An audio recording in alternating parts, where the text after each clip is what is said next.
करूया सुरू. राज्याचं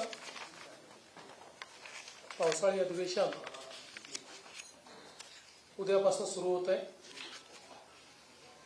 3 आठवड्याचं पूर्ण अधिवेशन या ठिकाणी प्रस्तावित केलेलं आहे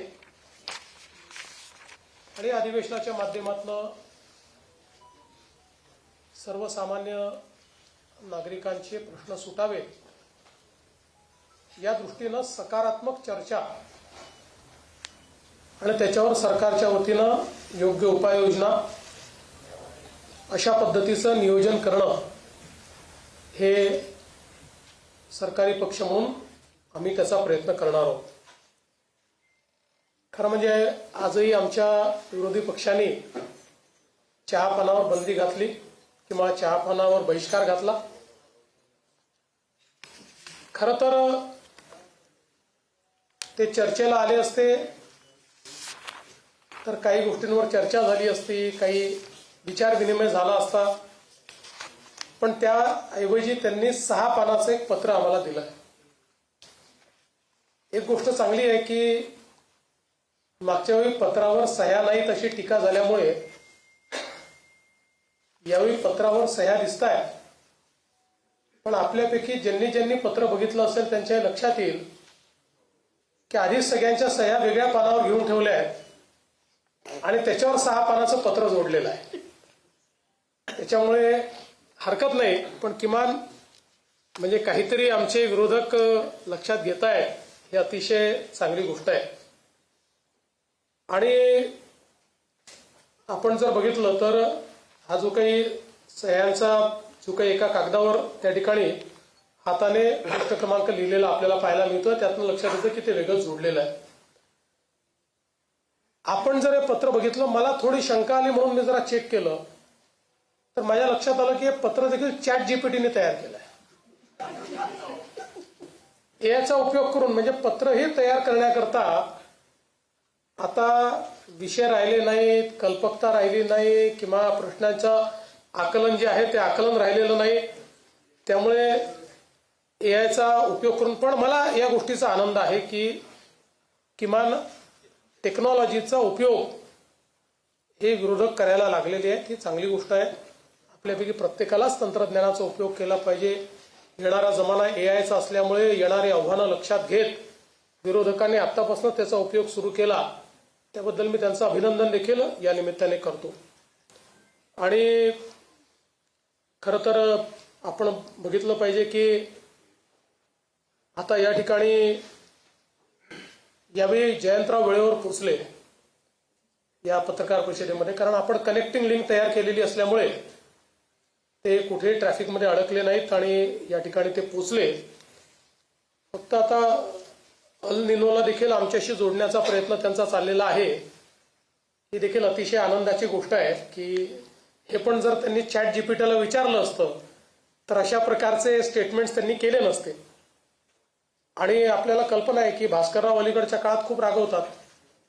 तुम्ही कालच बघितलं असेल की ते आपले मिलिंद नार्वेकर यांनी 2-4 वेळा हॉर्न वाजवल्यानंतर भास्कररावनी त्यांचंच ऑपरेशन तुडवा करून टाकलं. तर हरकत काही नाही.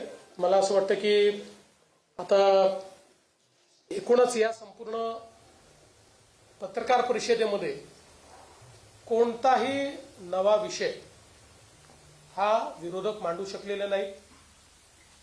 त्यांच्या पत्रातही म्हणजे एक तर पॅरेग्राफ असा आहे की मी तुम्हाला 2023 पासूनच्या प्रत्येक पत्रामध्ये तो पॅरेग्राफ तुम्हाला दाखवू शकतो.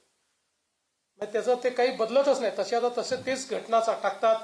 ज्या घटनांवर चर्चाही झाली, कारवाई झाली तरी त्याच घटना टाकतात. कारण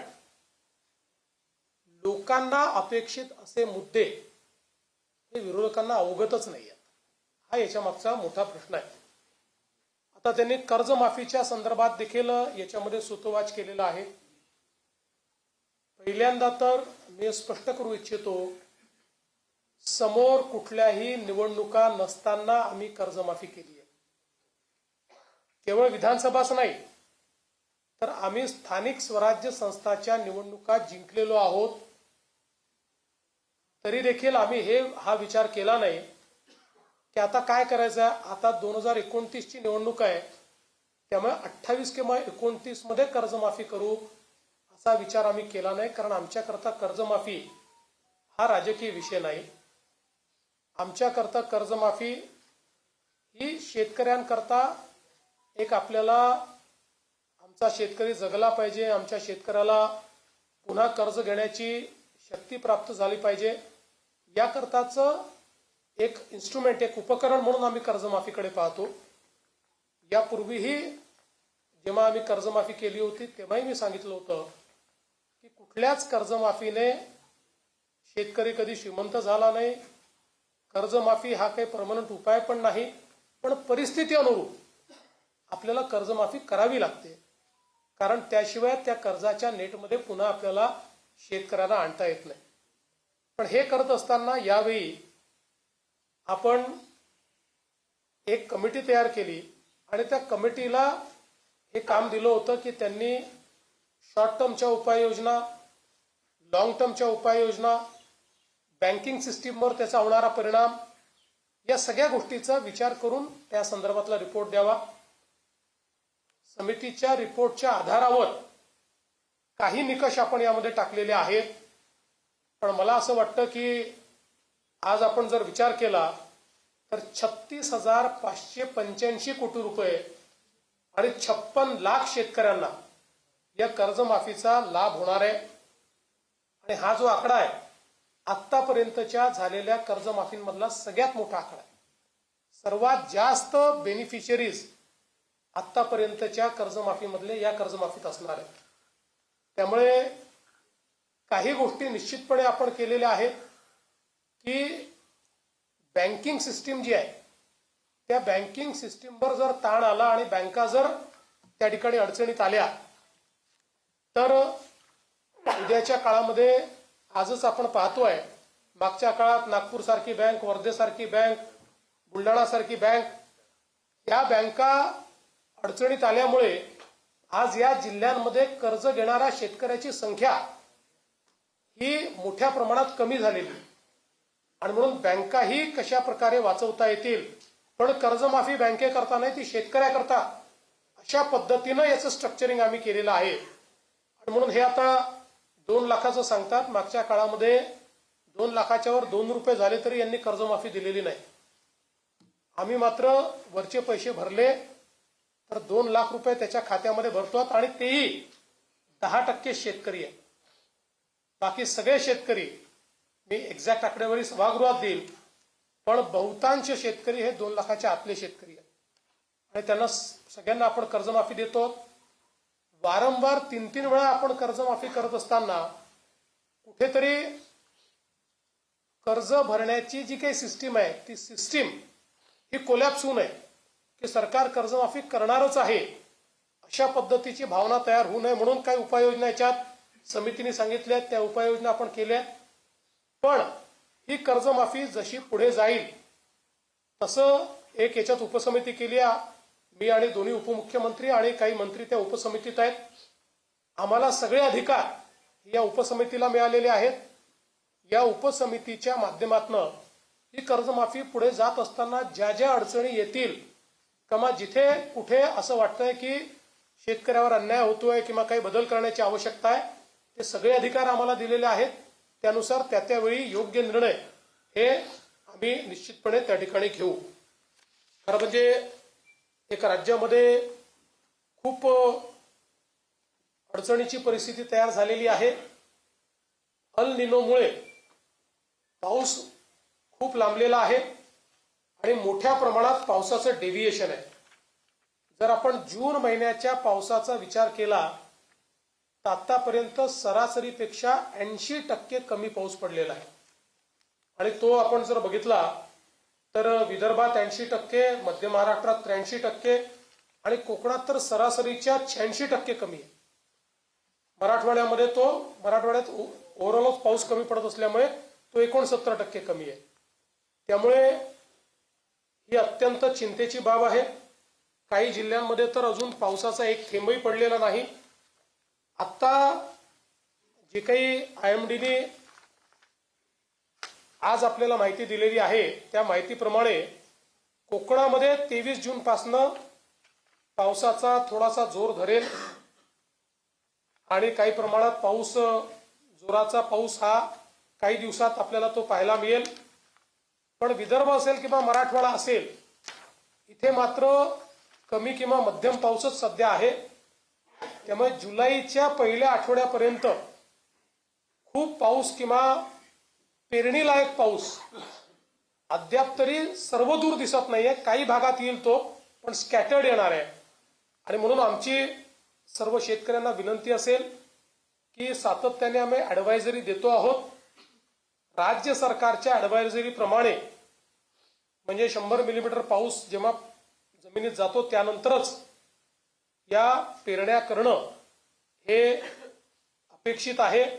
त्यानुसार आपण सगळा फोरकास्ट आणि सगळ्या सूचना या शेतकऱ्यांना देतो आणि शेतकऱ्यांनी निश्चितपणे मला असं वाटतं की त्याच्याकडे लक्ष देऊनच हे करावं. पाणी साठा देखील सध्या मर्यादित आहे. राज्यात एकूण 24% पाणी साठा आहे, जो मागच्या वर्षी या दिवसांमध्ये 33% होता.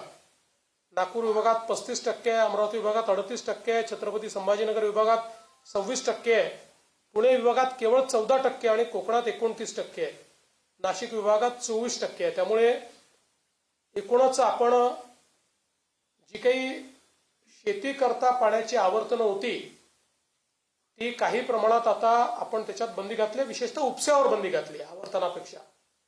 कारण आपल्याला समजतं की उपस्यावरही बंदी घातली तर काही शेतकऱ्यांची अडचण होईल, परंतु पावसाचा जोपर्यंत ठिकाणा लागत नाही तोपर्यंत पुढच्या काळाकरता पिण्याचं पाणी हे राखून ठेवणं गरजेचं आहे. अन्यथा मान्सून जर लांबला तर पाण्याचं दुर्भिक्ष्य, पिण्याच्या पाण्याचं दुर्भिक्ष्य तयार झालं तर मात्र खूप मोठं संकट हे महाराष्ट्रावर उभं राहील. आणि म्हणून काही प्रमाणात थोडी शेतकऱ्यांची नाराजी पत्करून देखील आम्ही उपसा जो आहे तो आता त्या ठिकाणी बंद केलेला आहे. बाकी आपल्याकडे बियाण्यांची परिस्थिती अगदी चांगली आहे. भरड धान्याचं पीक जर लोकांनी थोडं शेतकऱ्यांनी जास्त घेतलं तर कमी पाण्यात देखील ते मॅनेज होऊ शकतं.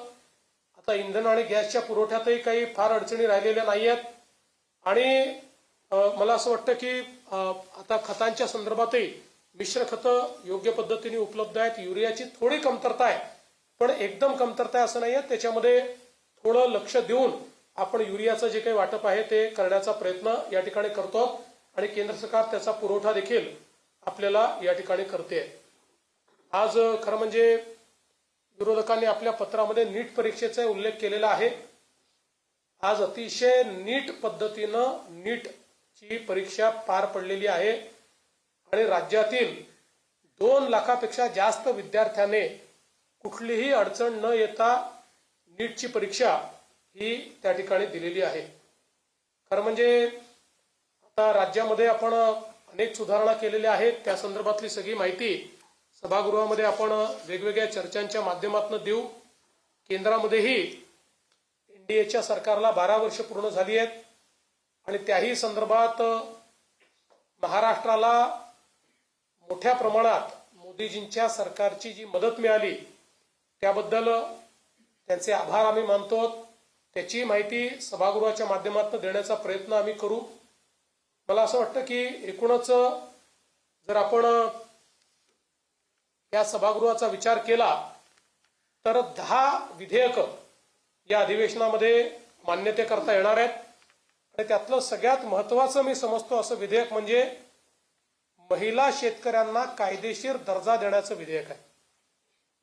आज आपण ज्यावेळेस सर्वे करतो त्यावेळेस लक्षात येतं शेती क्षेत्रामध्ये सर्वाधिक काम करणाऱ्या महिला आहेत, पण महिलांना शेतकऱ्याचा दर्जा नाही किंवा त्यांच्या नावाने शेती नसल्यामुळे त्यांना शेतकरी समजलं जात नाही. आणि म्हणून स्वामीनाथन यांनी या संदर्भात सुधारणा सुचवल्या होत्या.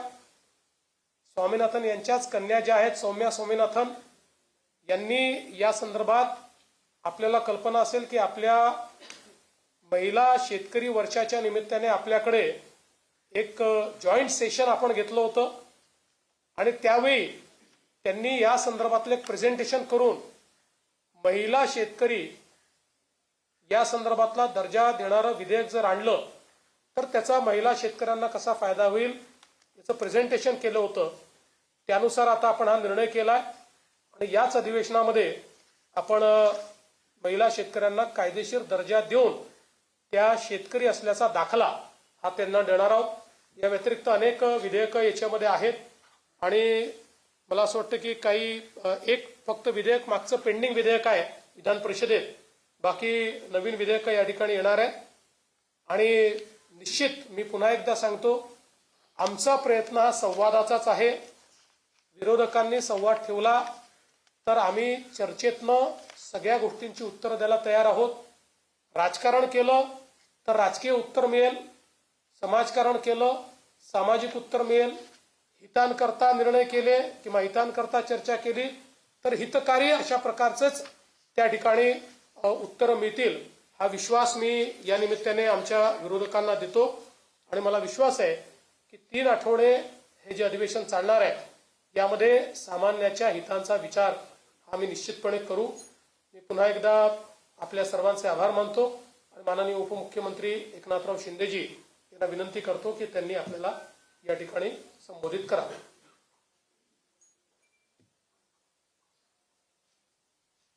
पत्रकार परिषदेमध्ये सगळ्यांचं मनापासून स्वागत. उद्यापासून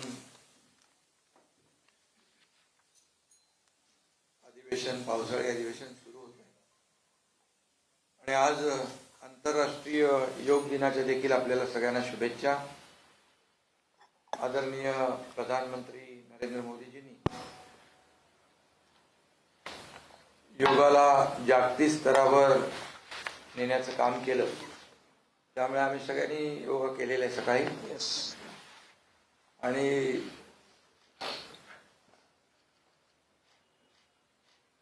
विरोधकांना काही आता त्या पत्रकार परिषदेमध्ये पाहिलं आपण की फार अगदी बिनबुडाचे आरोप दरवेळेप्रमाणे करतात, तसे केलेले आहेत. त्यांची जळजळ मळमळ आम्ही समजू शकतो, पण त्यांनी पण योग करावा आणि चांगलं फिट राहावं. खरं म्हणजे त्यांचा बहिष्कार कायम आहे. म्हणजे तिकडे एकतर एवढं युद्ध चालू आहे इराण आणि अमेरिकेचं, त्यांनी देखील सीज फायर केलं, पण ह्यांचं काय बहिष्कार संपत नाही. खरं म्हणजे त्यांना आमचा दिवसा आवडत नाही चहा, लपून छपून रात्रीचे भेटतात काही लोक. त्यांच्याकडे एक मेसेज आला होता, हे बदलून बघा.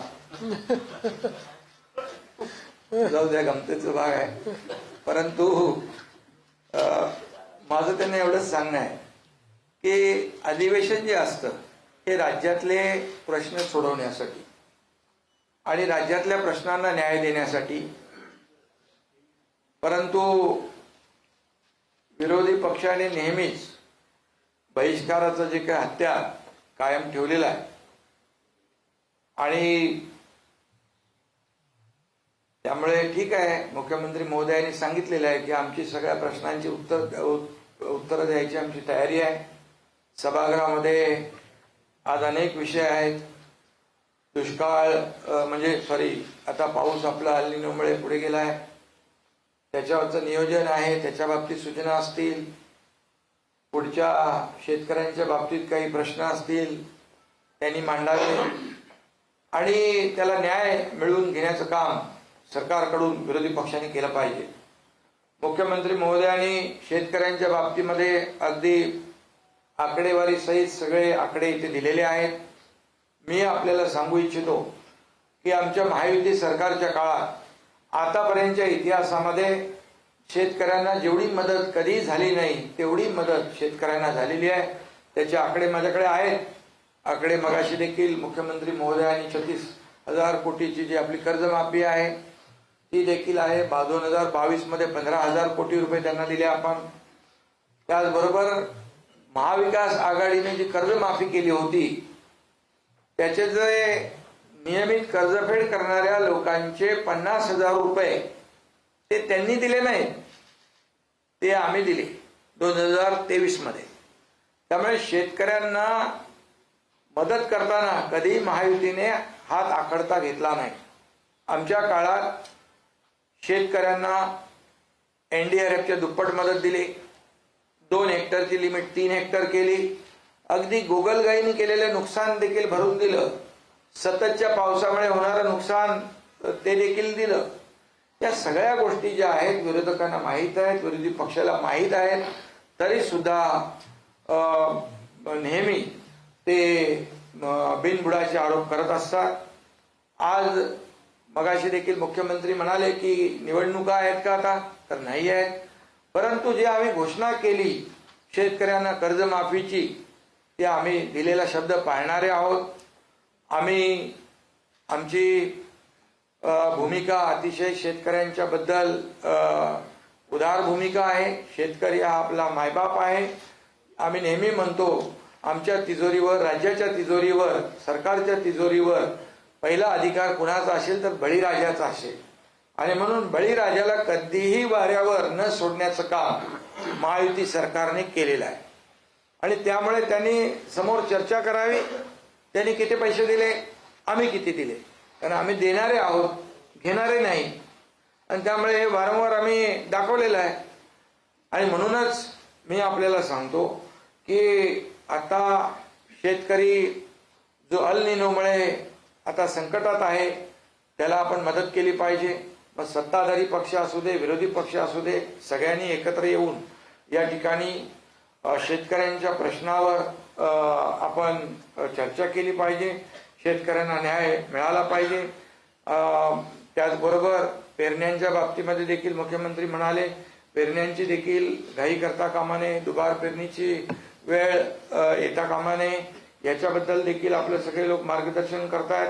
आणि म्हणून आपल्याला लवकरात लवकर पाऊस पडावा आणि शेतकऱ्यांना एक मोठा दिलासा मिळावा अशा प्रकारचं आपण सगळेच जण प्रार्थना करतोय. आणि नेहमीच राजकारण तर आपण राजकारण नेहमी करतोच आहे, परंतु जेव्हा अधिवेशन असतं त्यावेळेस मात्र थोडं राजकारण बाजूला ठेवून आपण समाजकारण केलं पाहिजे. आणि या राज्यातल्या शेतकरी असतील, कष्टकरी असतील, लाडक्या बहिणी असतील, कामगार असतील, सगळे जे कोणी लोक असतील यांना न्याय मिळवून कसा आपल्याला देता येईल. आणि विरोधी पक्षाचं काम जिथं सरकार चुकत असेल नक्की विचारा, परंतु सरकार चांगलं काम करत असेल तरी सुद्धा बिनबुडाचे आरोप करायचे, ठोकत राहायचं, ह्या सगळ्या काही गोष्टी योग्य नाही आहेत. मी आपल्याला सांगतो 2.5 वर्षाच्या माझ्या मुख्यमंत्री पदाच्या कारकिर्दीत जी कामं झाली तुमच्या समोर आहे, पण मुख्यमंत्री देवेंद्रजींच्या आता 1.5 वर्षाच्या काळात देखील आपण पाहिले तर आम्ही 300 निर्णय घेतले. सर्व समावेशक गृहनिर्माण धोरण आणलं. 35 लाख लोकांना घरं द्यायचे. झोपडपट्टी मुक्त महाराष्ट्रासाठी क्लस्टर योजना, समूह पुनर्विकास योजना ती करतोय. मुंबई पुणे मिसिंग लिंकचं उद्घाटन आम्ही केलेलं आहे. ग्रामीण पेयजल धोरण आम्ही आणलेलं आहे. प्रशासन अधिक कार्यक्षम आम्ही करतोय. सरकारी विभाग वाढवून मुख्यमंत्री महोदयांच्या मार्गदर्शन 46 आपण केले. ग्रामीण भागात 3,500 किलोमीटरचे रस्ते आम्ही बांधतोय. 90,000 कोटींच्या उद्योगांना प्रोत्साहन दिलेलं आहे. 20,000 रोजगार मिळतील. आणि राज्यात यायचं धोरण मगाशी तुम्ही बोललात ते यायचं त्यांनी पत्रामध्ये AI वापरलेलं आहे. यायचं धोरण आम्ही जाहीर करतोय. त्याचबरोबर विकसित भारत जी योजनेची प्रभावी अंमलबजावणी देखील आम्ही करतोय. विरार अलिबाग मल्टीमॉडल कॉरिडॉर आम्ही करतोय. त्याचबरोबर अनेक depot gateway of India metro 23,487 कोटीला मंजुरी दिली आहे. सांडपाणी प्रक्रिया पुनर्वापर धोरण 424 शहरांना लाभ देणारं धोरण या ठिकाणी आम्ही आणले. तुम्हाला एकच सांगतो, मुंबई महापालिका 20-25 वर्षे ज्यांच्या ताब्यात होती, सिमेंटचे रस्ते जाऊ द्या, साधे STP पण नव्हते, सगळं प्रदूषित पाणी समुद्रात जात होतं. आम्ही जेव्हा महायुती पुन्हा सरकारमध्ये आलो 22ला, आम्ही दोघांनी निर्णय घेतला आणि सिवरेज ट्रीटमेंट प्लॅनला मंजुरी दिली. 7 ट्रीटमेंट प्लॅनला 24,000 कोटी. आणि आता ते वर्षभरामध्ये कंप्लीट होतील. म्हणजे समुद्रात होणारं इतके वर्षाचं प्रदूषण देखील कमी होईल. म्हणजे एक उदाहरण दिलं तुम्हाला मी. त्यामुळे सगळे स्टे होते ते पण आम्ही काढून ते जाऊ देते, खूप जुनं झालं. आणि स्पीड ब्रेकर काढून टाकले. महाविकास आघाडीचा पाय कशावर होता तर ब्रेकवर होता, आमचा कशावर एक्सिलेटरवर आहे. आणि म्हणून हा फरक आहे महायुती आणि हा.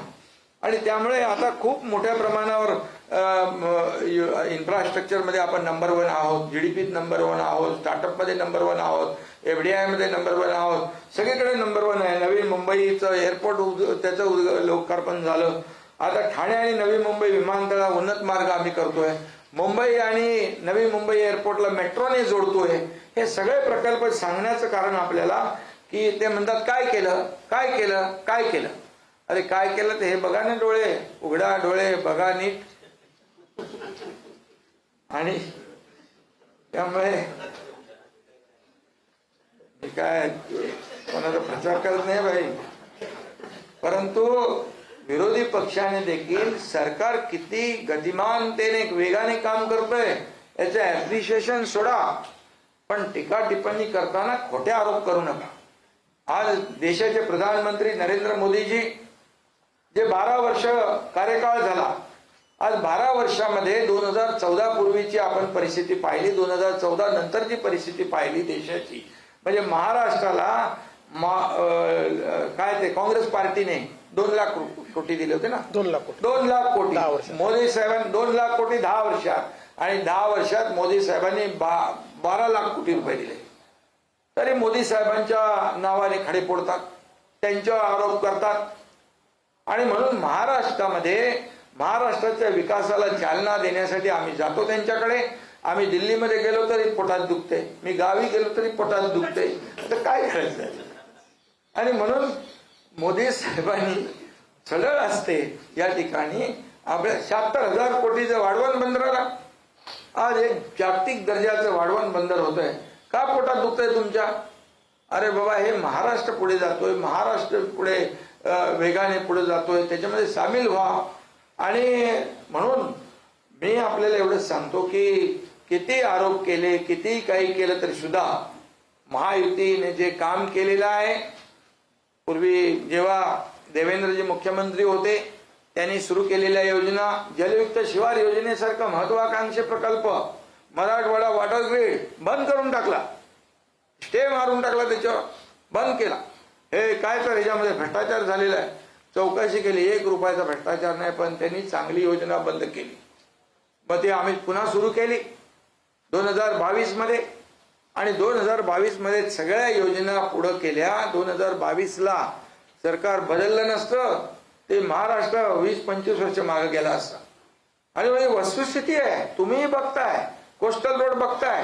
आता मगाशी तुम्ही बोलले नाही ते काय कोण आले आपले जयंत पाटील, जयंतरावांना.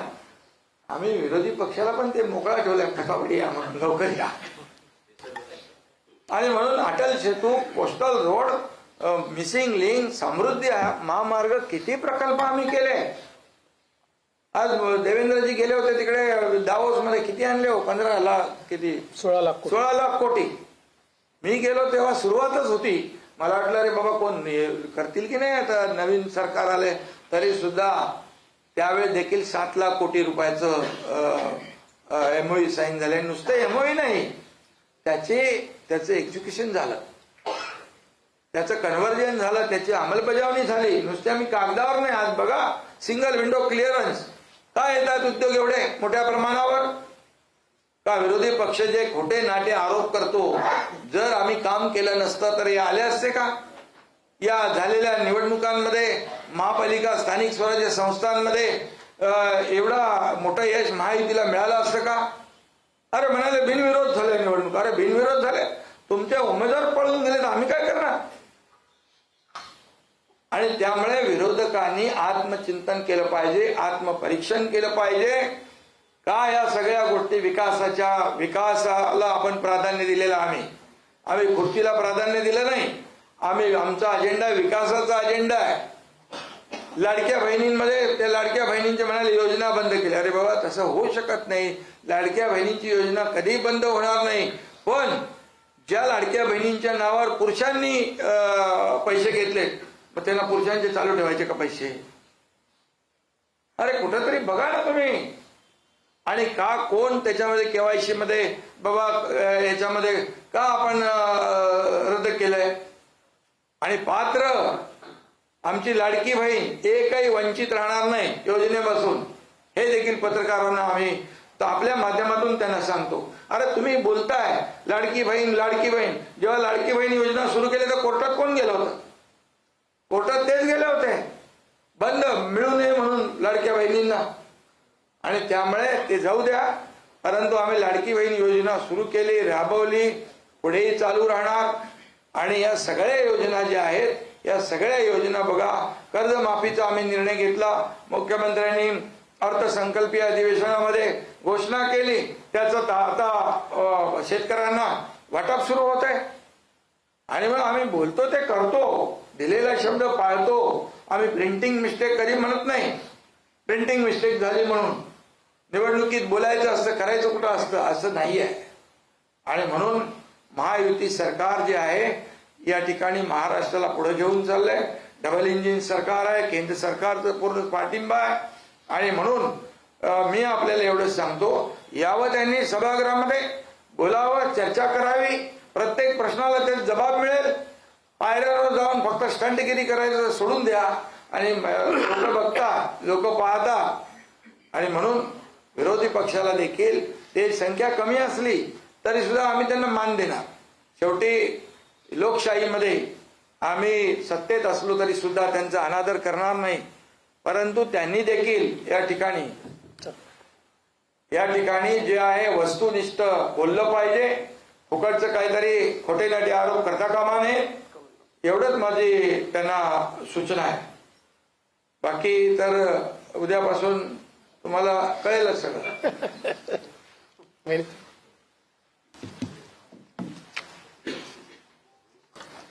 नमस्कार.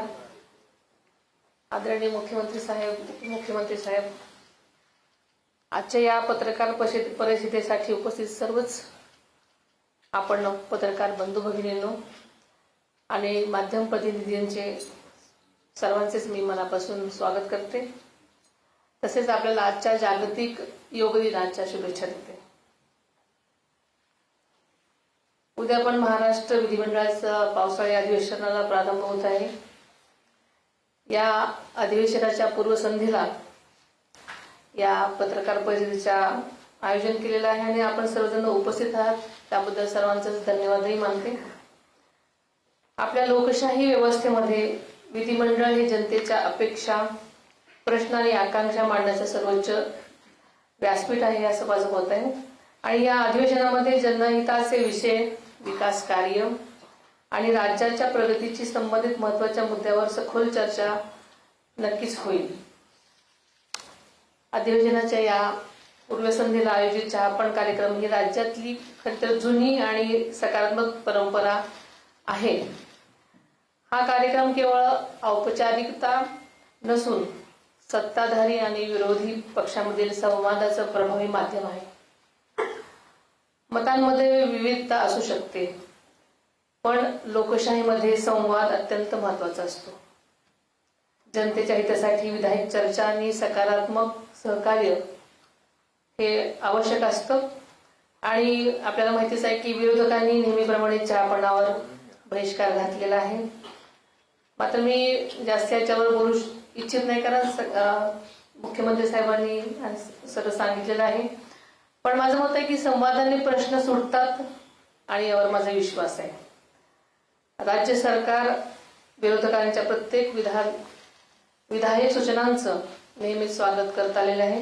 जनतेच्या प्रश्नावर चर्चा करून मार्ग काढण्याची आमची नेहमीच भूमिका राहिलेली आहे.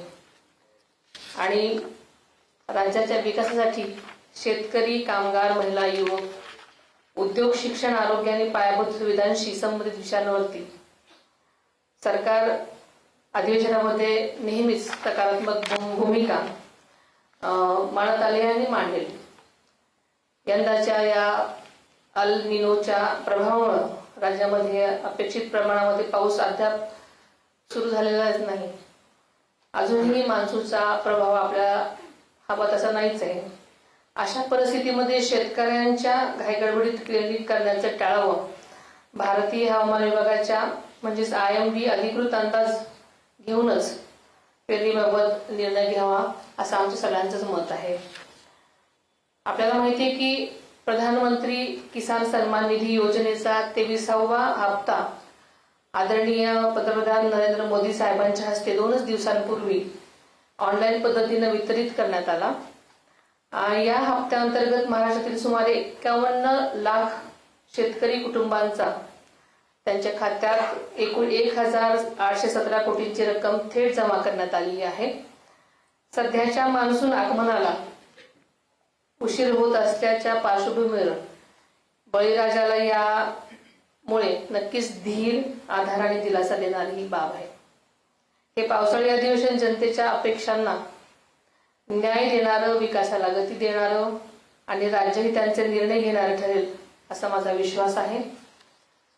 महाराष्ट्रातील सर्वांगीण विकासासाठी महायुती सरकार नेहमीच कटिबद्ध आहे. जनतेचे प्रश्न सभागृहात मांडले जातील, त्यावर सगळ्यांकडूनच प्रभावी उत्तरं दिली जातील असा मला विश्वास आहे.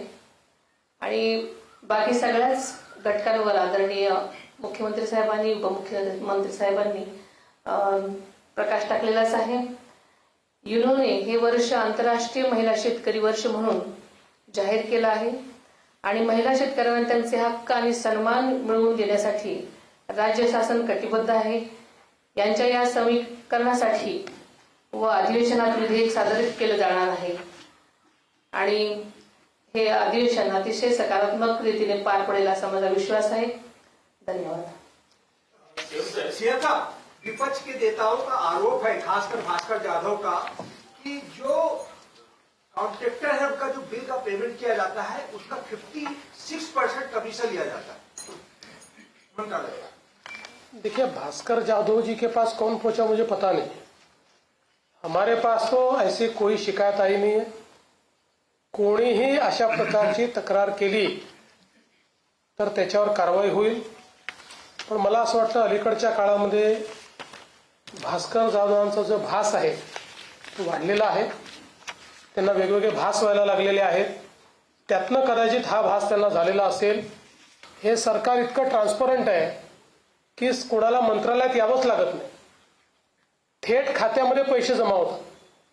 आणि आता तर आम्ही PWD विभागामध्ये अशी व्यवस्था उभी केलेली आहे की एका विविक्षित रकमेपर्यंत तर त्यांना इमिजिएटली ते पैसे त्या ठिकाणी मिळतात. किंवा त्यांना आता चेक डिस्काउंटिंगची देखील व्यवस्था आम्ही केलेली आहे.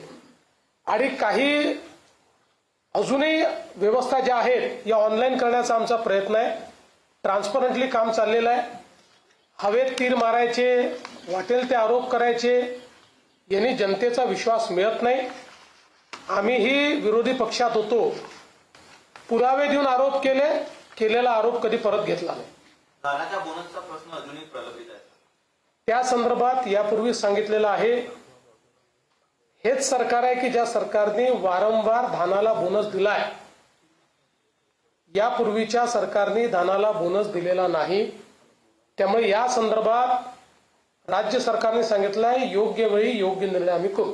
81 लाख लाडक्या बहिणींना पैसे मिळत नाहीये असा आरोप यावेळेस केला गेला. 81 लाख महिलांना पैसे मिळत. याही संदर्भात मी वारंवार स्पष्ट केलेलं आहे की अनेक वेळा संधी देऊन ज्यांनी KYC केलं नाही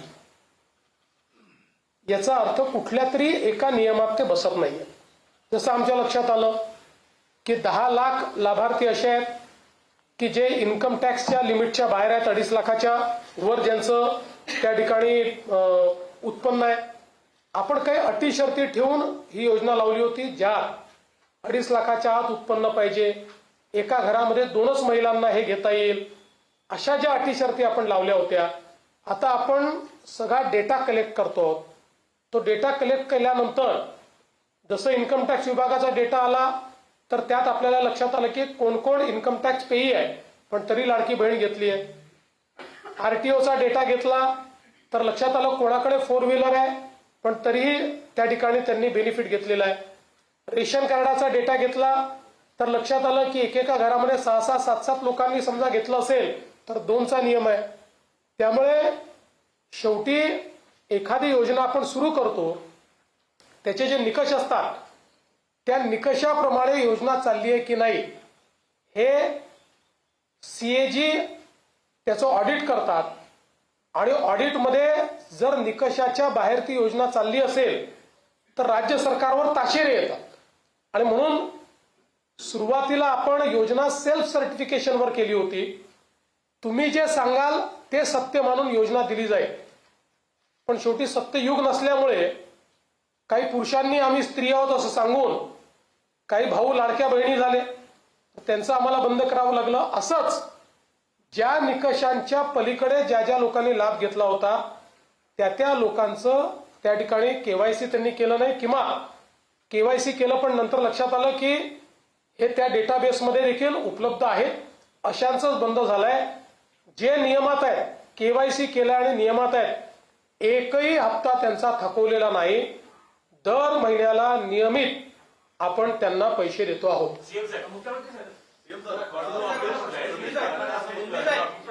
ऑपरेशन टायगर संदर्भात प्रश्न आहे. कर्जमाफी सरकार जाहीर केली, पण वेळपर्यंत असा आरोप आहे की अटी शर्तीमध्ये ही कर्जमाफी अडकलेली आहे आणि सरकारने शेतकऱ्यांचा सातबारा कोरा करायला पाहिजे. नंबर 1. नंबर 2, मुंबईची जी जीवनवाहिनी आहे बस बेस्टची संपूर्ण ठप्प झालेली आहे आणि मेस्मा कायदा लागू केला असं जाहीर केले, पण अद्यापपर्यंत काहीच नाही. पहिल्यांदा तर सांगतो, विरोधकांना बोलायचा अधिकार नाही. त्यांनी 2 कर्जमाफी केल्या. 2. एक युपीएच्या काळात 2009 साली आणि दुसरी 2020 साली. या दोन्ही कर्जमाफीत सांगितलं होतं की 7/12 कोरा. मग तुम्ही 2020 साली 7/12 कोरा केला होता, तर आम्हाला 2026 साली कर्जमाफी का द्यावी लागते?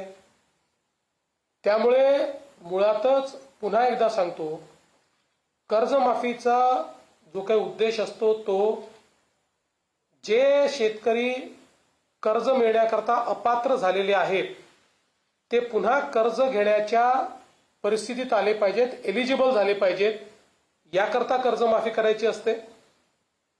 दुसरं, आपण कर्जमाफी ज्यावेळेस करतो त्यावेळी जो नियमित कर्ज भरणारा शेतकरी आहे त्याला हे वाटू नये की मी कर्ज थकवलं असतं तर फायदा झाला असता, मी कर्ज भरलंही चूक झाली, म्हणून त्यालाही आपण मदत करतो. त्यामुळे मी पुन्हा एकदा सांगतो, अटी आणि शर्ती काहीच नाहीत. ज्या काही अटी आपल्याला पाहायला मिळत आहेत त्या उलट युपीए सरकारच्या ज्या काही कर्जमाफी आहेत त्यापेक्षा चांगल्या अटी आहेत, सोप्या आहेत. आणि एकच यामध्ये आम्ही प्रयत्न करतो की बँकिंग सिस्टीम आपली जी आहे त्याच्यावर अनिष्ट परिणाम होणार नाही, अशा प्रकारचा प्रयत्न आम्ही करतो आहोत. तेवढाच एक प्रयत्न याच्यामध्ये आहे. त्यामुळे कुठलाही अभ्यास न करता नुसतं अटी-शर्ती म्हणायचं. ज्यावेळी शेतकऱ्यांना याचा लाभ होईल त्यावेळी विरोधकांची तोंड बंद होते. आणि बेस्टच्या संदर्भात माननीय उपमुख्यमंत्री त्या संदर्भात बैठक घेणार आहेत आणि त्यातनं मार्ग काढण्याचा प्रयत्न आहे. पण हा इल्लीगल स्ट्राईक आहे.